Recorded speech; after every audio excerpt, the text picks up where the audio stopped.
Hi friends, relatively quick video here before I go to bed called Why and How the Abortion Debate Exemplifies Everything Wrong with Contemporary Politics and American Politics in general.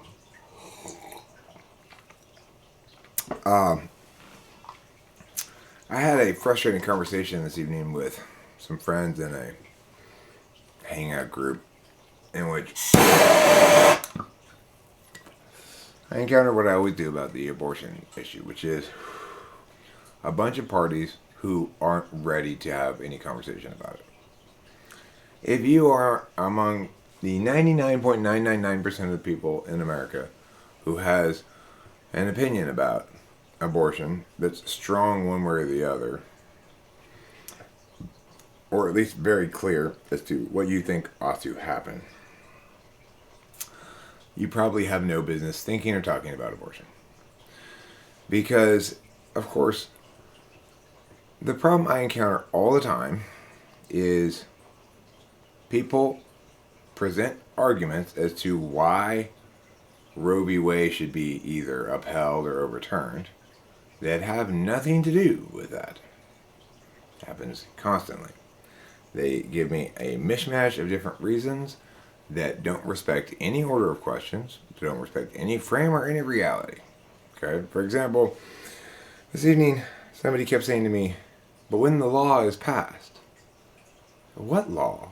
Of course, there's no law being passed here, right? There's a Supreme Court ruling on whether or not the decision made in the Roe v. Wade case was the correct one, whether in fact we ought to respect precedent in that instance, or whether or not we ought to, say, overturn that precedent and set new precedent. And that's how courts operate, okay? But the critical thing is this.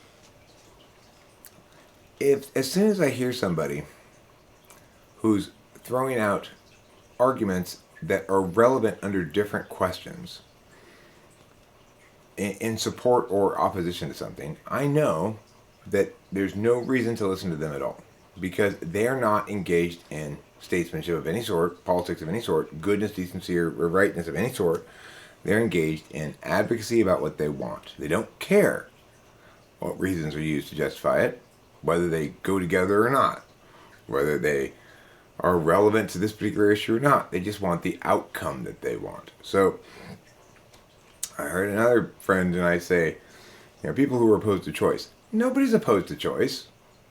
People are opposed to abortion. Let's not lie, right? Let's just stop lying. That's all I'm saying is everybody just stop lying, okay? Can we just all please stop lying? Lying is the worst thing in the world. When you are arguing in favor of keeping Roe v. Wade, argue in favor of keeping Roe v. Wade, okay? That's fine. Don't argue in favor of abortion. That's not relevant to the issue of whether or not we overturn Roe versus Wade. If you are what is commonly called pro-choice, but should correctly be called pro-abortion access, okay? Because that's what it is, not for any other reason, not to poison the well with loaded words or anything, because that's what it is. Anyway, and the people who are commonly called pro-life, their advocates should be that they are against abortion access. That's not because it's any loaded language, because that's their actual position, right? So if I'm in favor of abortion access, I am not pro-choice. If I call myself pro-choice, I am lying, because I don't care whether the words I'm using, the justifications I'm using, are correct or make any sense at all. I'm just trying to position my desired outcome as more correct without actually making any effort to be correct at all. If you made an effort to be correct, you'd say, I'm in favor of access to abortion. Of protected access in some sense, like that all women everywhere will have access, be able to legally access abortions. That's what people are advocating for if they claim to be pro-choice, quote unquote. And what people are advocating for if they claim to be pro-life is to shut down access to abortions. Now, they may additionally be advocating for some sort of punishment as a means of limiting access. But just because somebody is anti-abortion access, it doesn't mean they're in favor of putting doctors and women who get abortions in jail. That may correlate a lot more strongly than it does among those who self-identify as pro-choice, but that's not because it logically follows. Just because you want to eliminate legal access to abortions doesn't mean you want to punish those who acquire them illegally. You might say, well, isn't that the definition of legality? I mean, society deals with that by distinguishing between commercial and private interests. So the society in general and government has much more of a controlling force upon things happening in the commercial marketplace than in the private affairs business, right? And so it's reasonable for our government to say we don't zone for that here, basically. That's kind of the prerogative of the majority in a given area is to make those kind of commercial restrictions. We don't allow gambling here. We don't allow whatever for things that are in dispute about whether or not they're good things. Regardless of which side on the issue you land on, there's no disputing the fact that the issue of whether or not abortion is a good thing is in dispute. It is not resolved, okay? But the most important factor to remember is if you are arguing in favor of keeping Roe v. Wade or in favor of overturning Roe v. Wade, you should not be talking at all about abortion. In other words, what's going to happen if Roe v. Wade gets overturned is not relevant to the question of whether or not Roe v. Wade ought to be overturned. In fact, for somebody who's a rational thinker, a reasonable person, and not mostly engaged in this issue with their emotions, then they would conclude the following. If I, in fact, favor abortion access, then I am in favor, additionally, of overturning Roe v. Wade, because Roe v. Wade has been an enormous yoke around the neck of pro-abortion access people since it was rendered into case law. And the reason it's been this yoke is that it predicates its decision on what it positions as a natural right. So, there are civil rights that the government legislates into existence, and they're basically entitlements that are access related rather than receiving related, or civil rights. You can't have really a civil right to something, but you have the right to vote because it's not really receiving something. You have a right to access that, right? So that's a civil right. Anyway, the question then of abortion rights begins with whether or not you're going to advocate in favor of abortion access as a rights issue or not. If you choose to advocate in favor of it as a rights issue, you're going to need to advocate for it as a civil right, not a natural right, okay?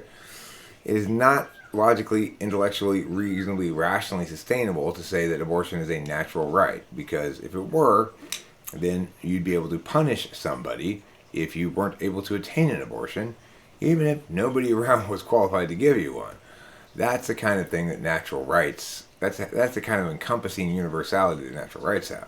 The court, when they rendered their decision in Roe v. Wade, what they were trying to avoid, this is what happened with that court, and this is why we should never let anybody who's not dispassionate engage in any kind of fucking political decision making or legal decision making or anything like that. The courts wanted to protect access to abortion. That's what they wanted to do. In other words, that court that rendered that ruling went into that case, decided, a significant number of members on that court came into the case, decided about what they wanted the outcome to be.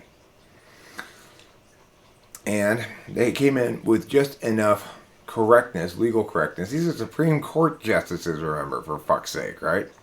With just enough legal correctness to realize that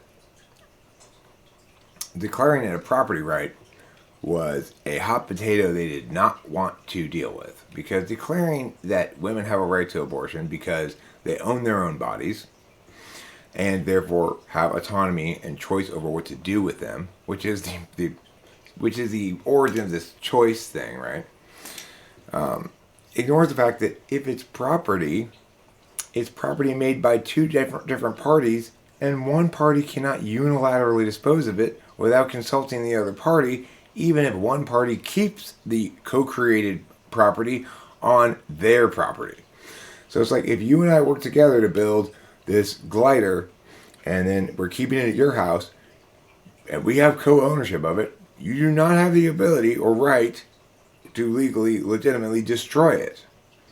So if the court had rendered the issue realistically, honestly, instead of dishonestly, because that court decision was a dishonest court decision, they had a means of attaining for women an abortion right that was sustainable against argumentational scrutiny. It's called the 10th Amendment.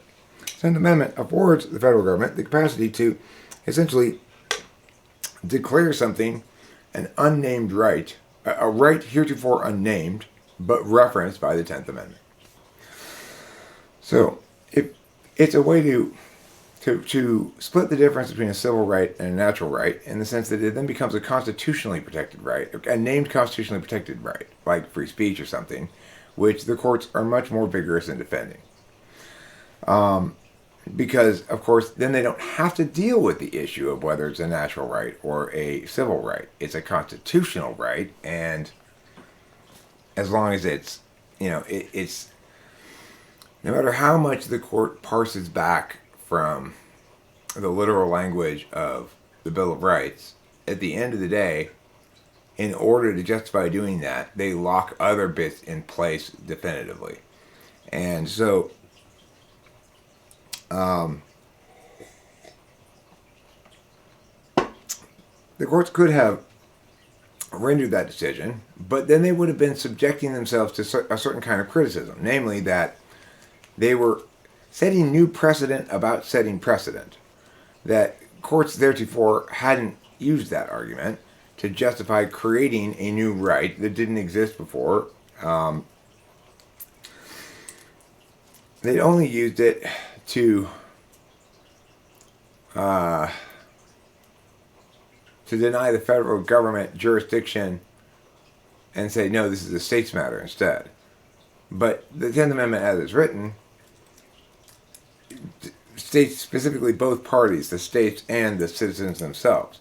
So that court could have set that precedent, and it would have made good sense with the Constitution, but it wouldn't have sat well with, I guess, jurisprudence professionals, because it didn't follow from any precedent, and it didn't link to any existing kinds of explanations. But you can't imitate a car and expect it to drive. You can't make an imitation car and expect it to drive, and that's what the courts attempted to do when they split the difference between a natural right and a civil right. Privacy is in neither sense, in any way, shape, or form, a right. Privacy is a capacity to legitimately exercise that follows from property rights. So the reason the courts said it's a privacy thing is because they didn't want to say you own your own body and it follows from property rights, because if they said that, they've got two problems. Well, who owns the body of the person inside of her? Doesn't it own its own body then too? So that's going to be a problem. And then they got this other issue of consulting men. So they don't want to go the property angle. Instead, they reference a right that doesn't and can't possibly exist. They don't clarify the that it's not a negative right or a natural right, and they don't specify that it is a civil right, because if they were to do either of those things, it would immediately fall apart. So they just pretend that it's a right, or call it a right, and everything that all of the reason we are now having all these arguments about this is not because there are parties who feel strongly about it on both sides. That's always the case. Think about gay marriage. Think about marijuana and other drug issues, right? It's always been the case that there have been these two powerfully motivated FI kind of parties. One saying, we must save the children from drugs, and the other saying, you must stop killing all these children because they do drugs. It's like when moralists oppose something that progressives are advocating for, one side is correct and one side is incorrect. If the pro-choice side wants to be correct on the issue of abortion, then they need to win the arguments. But there's an order of questions. So before they can be correct on the issue of abortion, to show that they are committed to correctness, they must first be correct on the issue of Roe v. Wade. If you are, in fact, a supporter of abortion rights, then you are also a supporter of overturning Roe v. Wade. Because you recognize the fact that the worst thing anybody can do for you and your advocacy is to agree with you for the wrong reasons. Roe v. Wade does not withstand argumentational scrutiny as a decision. And as a consequence, the bad guys that you hate so much, those darn conservatives who are stopping us from getting our abortions, those darn conservatives, you are empowering them every time you ignore what matters. Every time you talk about what bad thing is going to happen if we get rid of Roe v. Wade, you are empowering the people you don't like. Because then they can say, well, why should we listen to this person? They don't even care. I mean, obviously, we can't take their opinion seriously. If we could take their opinion seriously, they wouldn't just care about getting their way. They'd care about being right. It's like, if I just care about getting my way, I'm just Tiffany. Well, that's my house now. I find this covers. And then you get to go through life like that. You get to be completely irrationally insistent that what you want is more important than what matters. And then you get a temporary fix of satisfaction that comes back to bite you in the ass 100-fold years later. That court that wanted to preserve abortion access did the worst thing they could possibly do to preserve abortion access. They gave nobody who came after them anything to work with. Now, every abortion advocate, pro-abortion advocate, has to work with abortion as a privacy right, or begin the discussion by acknowledging that we need to overturn Roe v. Wade, or be correctly subject to the critique that your input is useless, meaningless, and does not need to be heard at all because you don't care about being right, you only care about getting your way. If somebody only cares about getting their way, they'll say anything. And none of it matters. Because it's not consistent under any given framework. It doesn't respect the order of questions. If you're saying, if Roe v. Wade gets overturned, the state governments are going to do meow, meow, meow. Then you have no business ever talking or thinking about politics again. At all, period. That's it. Because you didn't respect the order of questions. The first question is whether or not Roe v. Wade withstands argumentational scrutiny, is a good decision, represents good precedent, if we can derive further examples of good jurisprudence conclusions derived via that precedent-setting standard, then fine. But in fact, it's the exact opposite. It doesn't. And it destroys everything that we need to be a civil society. It destroys our capacity to allow the truth to direct us. If your only truth is women have to be able to get abortions, then you're going to be in favor of upholding Roe versus Wade. Even though, according to Roe versus Wade, women should have access to abortions as part of their right to privacy. It doesn't exist.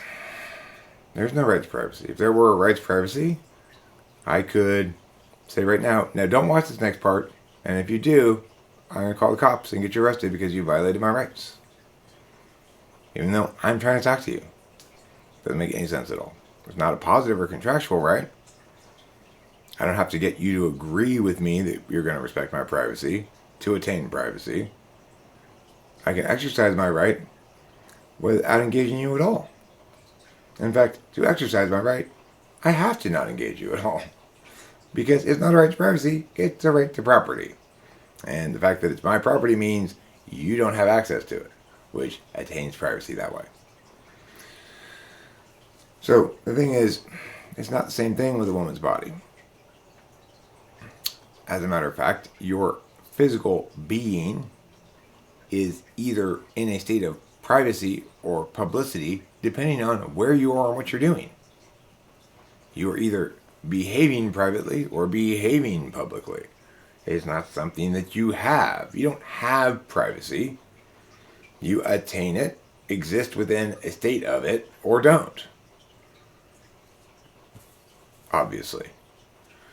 So, everybody who's arguing for one side or the other of the abortion issue and is talking about something other than whether the reasoning behind the Roe v. Wade decision ought to be upheld has no business having any opinion about anything.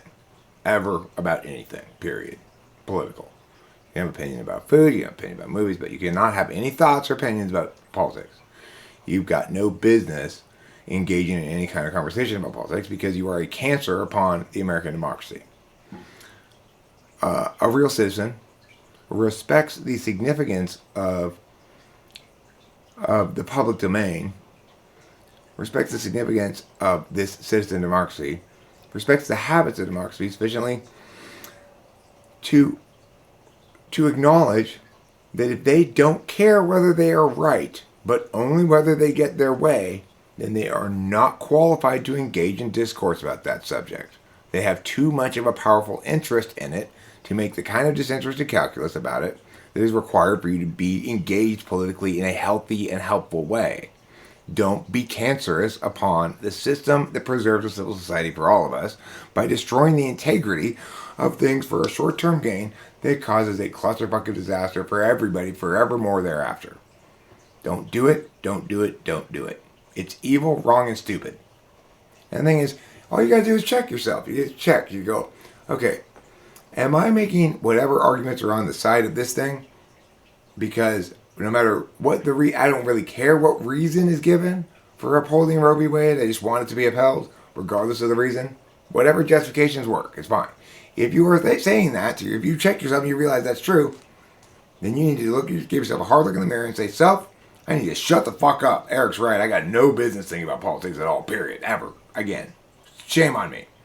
If you are a moralist who's strongly opposed to abortion, and you're talking about something like the right to life, you need to do exactly the same thing, right? Because, of course, you've not respected the order of questions. The order of questions here is the matter that is in front of us. It's on the it's been taken off the table. The question that's been raised is one of whether or not Roe v. Wade withstands scrutiny as a judicial decision. And since that decision was not predicated upon a right to life, you cannot invalidate that decision by saying they got the wrong right. Okay? Because before we can discuss which right they should get, in other words, the Supreme Court might make another ruling on the issue of abortion that does preserve a woman's access to it, but give a different reason, right? If in that case they gave a reason that said something like, a woman's right to life is why she has a right to an abortion. That would open the door for discussion of the right to life of the fetus as a relevant consideration. If, in fact, the reasoning behind women's access to abortion is the woman's right to privacy, well, if you accept that as an acceptable answer to the first question, you don't get to go to the second question. Because what's happening behind her belly is not your business. You don't have any access to that information. You don't even get to know if she's pregnant. So you can't argue that something's wrong that might be happening behind closed doors. If it's a right to privacy, then in fact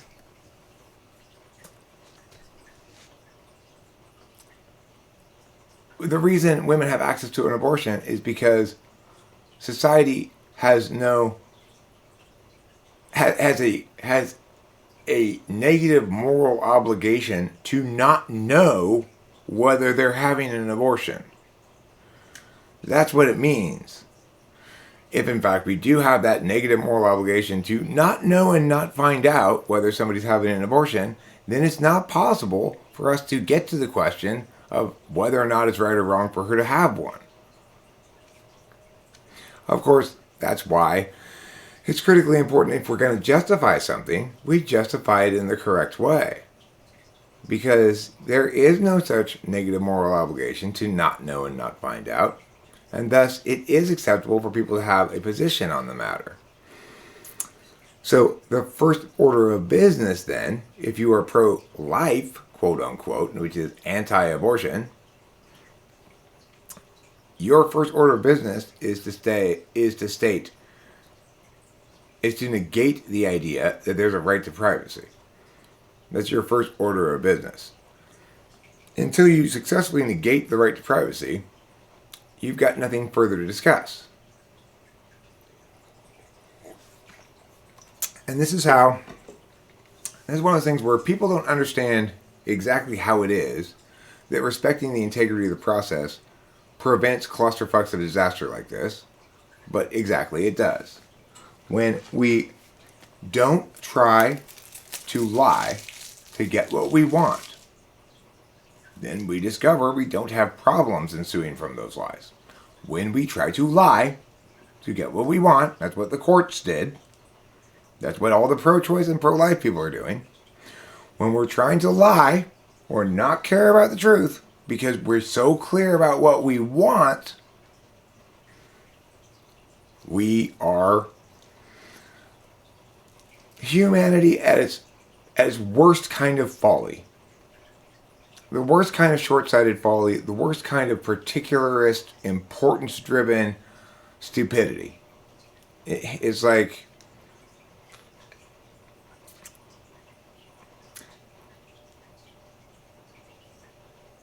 it's so straightforward, right? If you want to preserve a woman's right to an abortion, then if you want to call it that, then make it that.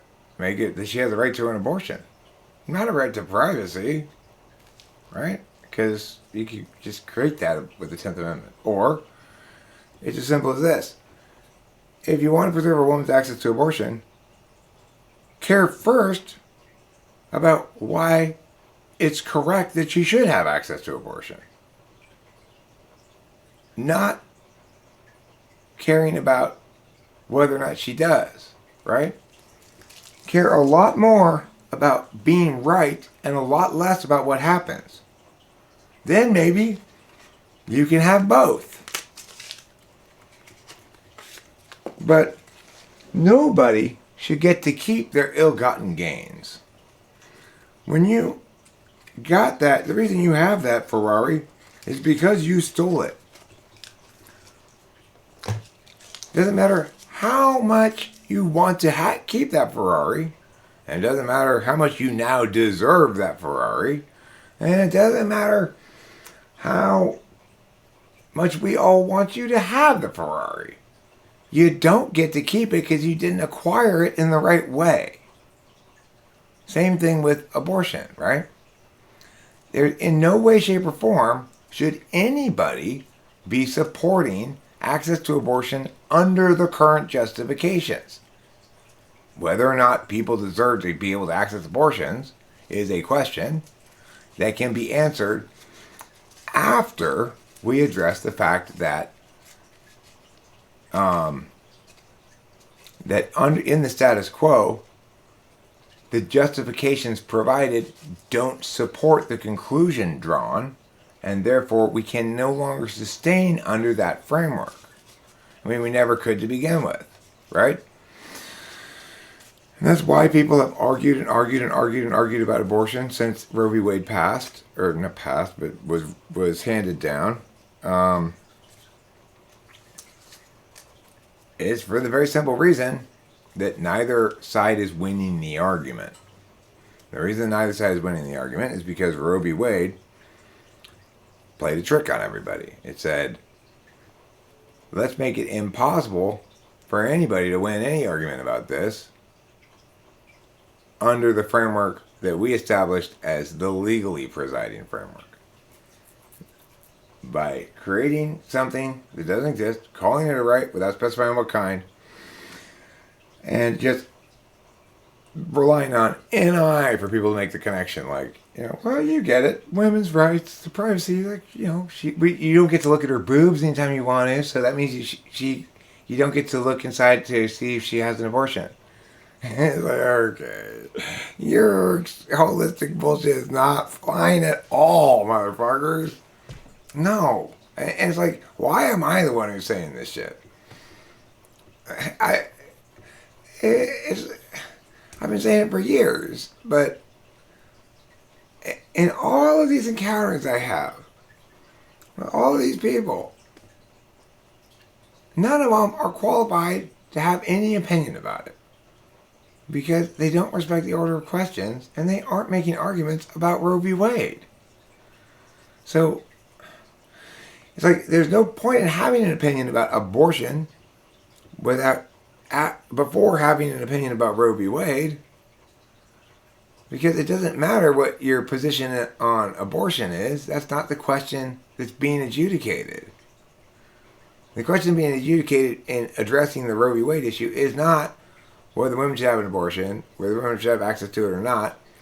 It's whether those justifications were adequate to justify the conclusion and the decision rendered back in the day. And the answer is clearly, definitely not. So that's it. And like everybody in the world sees this video, just if you've got pushback of some kind, your comment should be of one of two kinds. Either I totally agree with you, Eric, I'm on the same page about this. I'm one of those rare people who's able to care about what matters. Or it should be, you're right, Eric, I will never think about politics again. That's it. Those are the only two kind of comments I want to read from this free video.